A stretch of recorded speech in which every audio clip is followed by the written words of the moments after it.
Kung sa tingin mo ang espiritual na tao ay dapat mapayapa, nagkakamali ka. Hindi ito tungkol sa pagiging tahimik, tungkol ito sa pagiging totoo. Sa paglipas ng panahon, ang spirituality ay narebrand bilang isang bagay na malambot, matamis at walang banta. Parang kandilang mabango na may paa.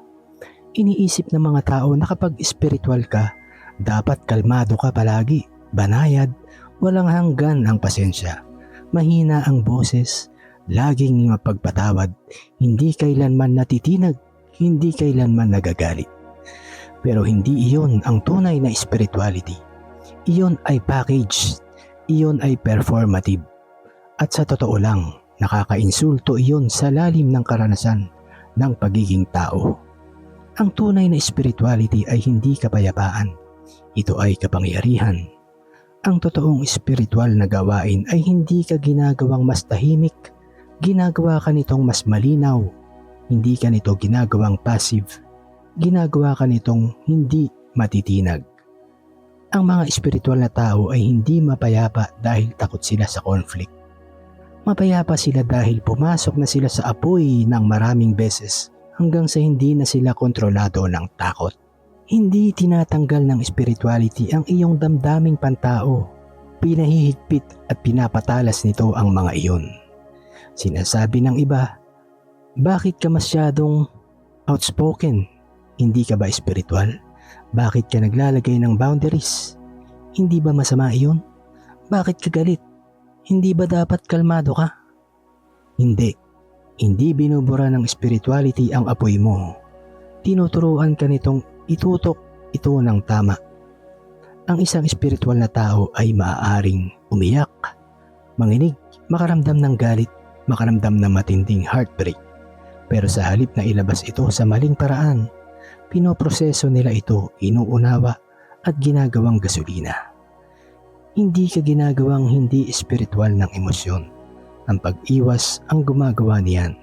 Ang pinaka-spiritual na mga nilalang sa kasaysayan ay hindi mapayapa. Sila ay disruptive. Bawat enlightened figure, mystic, santo at revolusyonaryo ay ginising ang mundo.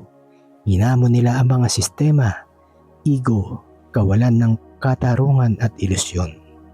Hindi sila nandito para gawing komportable ang mga tao. Nandito sila para gisingin ang mga tao. Ang awakening ay hindi spa treatment. Ang awakening ay demolition. Ang spirituality ay hindi lambot. Ito ay self-respect. Ang isang spiritual na tao ay magpapatawad pero hindi mag-e-entertain. Magmamahal ng malalim pero hindi magtitiis ng kawalang respeto. Magiging mahabagin pero hindi magsasakripisyo ng sarili. Magiging mabait pero hindi magiging madaling malinlang. Magiging grounded pero hindi mananahimik kapag kailangang magsalita ng katotohanan. Ang kapayapaan nila ay pinaghirapan, hindi ipinapakita lamang o inaarte. Kung iniisip mo na ang spirituality ay tungkol sa pagiging mapayapa, hindi mo naiintindihan ang assignment. Ang spirituality ay hindi paglutang sa ibabaw ng buhay. Ito ay ang buong pagtayo sa loob nito. Pagmamahal ng malalim, pagdama ng buong tapang, pagpili ng may kamalayan, paglayo sa anumang bumabaluktot sa iyong kaluluwa, at muling pagbangon pa ulit-ulit. Kaya kung may magsabi sa iyo, magpakapayapa ka, spiritual ka pa naman, ngumiti ka lang at alalahanin ito.